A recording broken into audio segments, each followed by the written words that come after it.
Imagine humans finally land on Mars. We've built a self-sustaining colony, growing our own food, mining our own resources.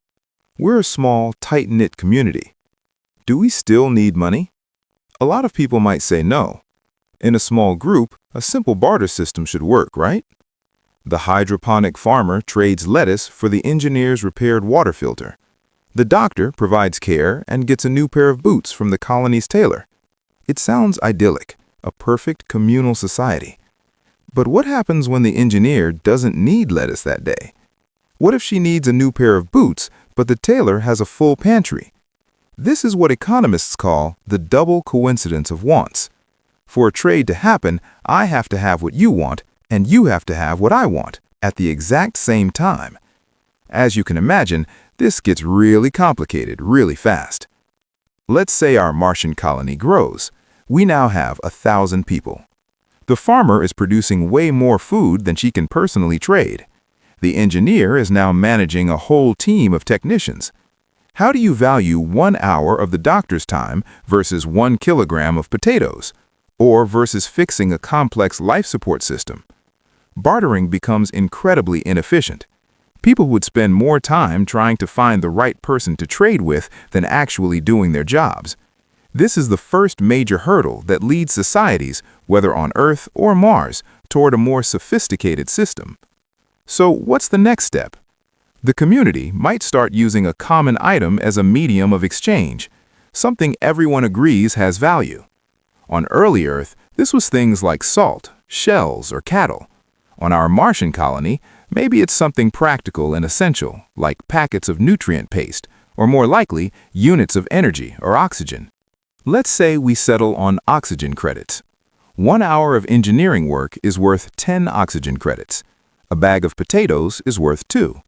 Now, the farmer can sell her potatoes to anyone for credits, and then use those credits to pay the doctor, or save them up to get her tools repaired. We've solved the double coincidence of wants. This common item, these oxygen credits, they're not just a barter item anymore. They're starting to look a lot like money. But this early form of money, known as commodity money, has its own problems.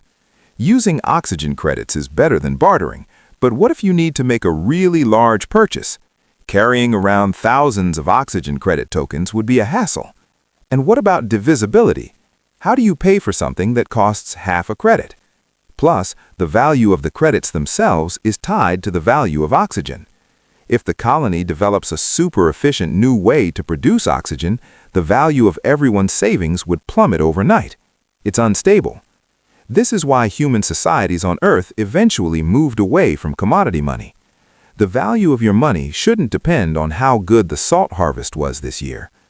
This leads us to the next evolution, fiat money. This is the kind of money most of us use today. It's not backed by a physical commodity like gold or oxygen.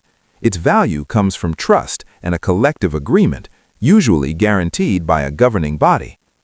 Our Martian colony would likely form some kind of council or government.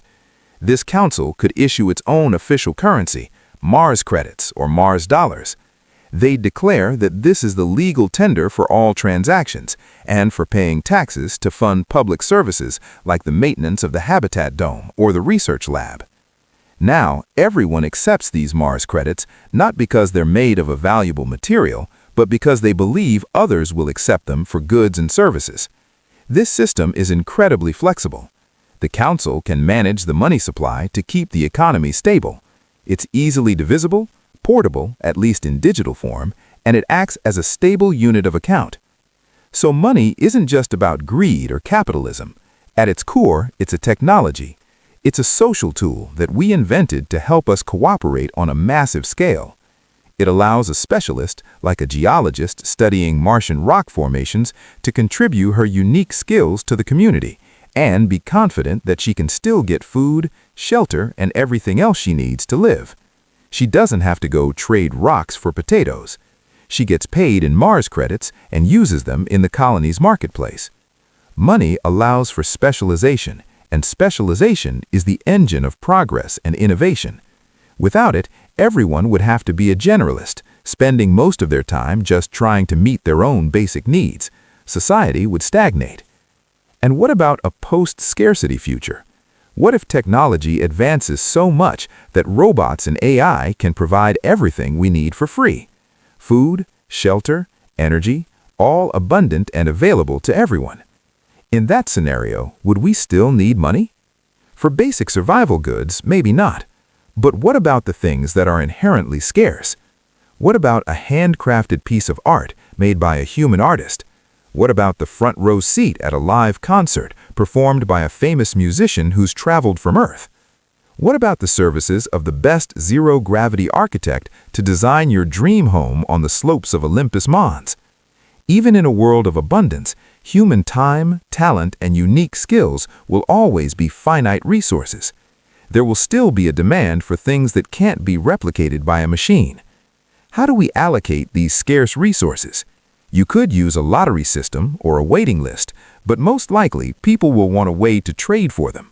And that brings us right back to needing some form of money, a system to measure and exchange value. It might not look like the dollars or euros we have today. It will almost certainly be entirely digital, perhaps even a cryptocurrency built on a Martian blockchain to ensure transparency and security. But the fundamental functions will be the same. Money acts as a medium of exchange, a unit of account, and a store of value. These are not arbitrary capitalist constructs. They are solutions to fundamental problems of social organization that arise whenever a group of people grows beyond a few dozen individuals. It's a system for managing trust and cooperation between strangers. So even as we venture out to new worlds and build new civilizations, we'll likely take one of our oldest social inventions with us. Because no matter where we go in the universe, as long as we are human, we will need to find ways to live and work together. And money, in one form or another, is one of the most powerful tools we've ever created to do just that. Thanks for watching, and if you enjoyed this journey to Mars, don't forget to like and subscribe for more explorations into the future.